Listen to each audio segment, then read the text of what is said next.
He? Nerede kullanıyor lan?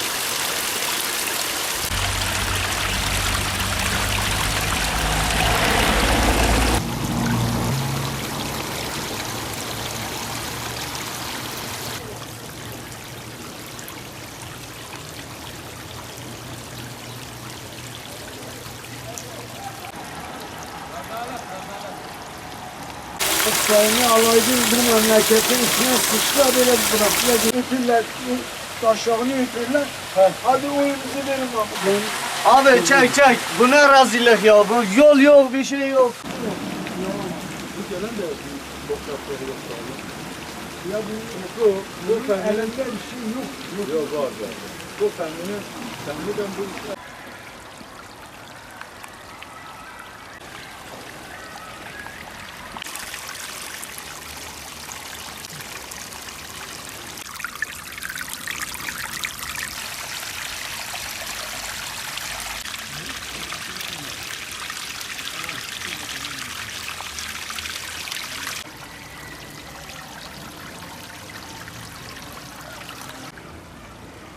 Seni çok kolay.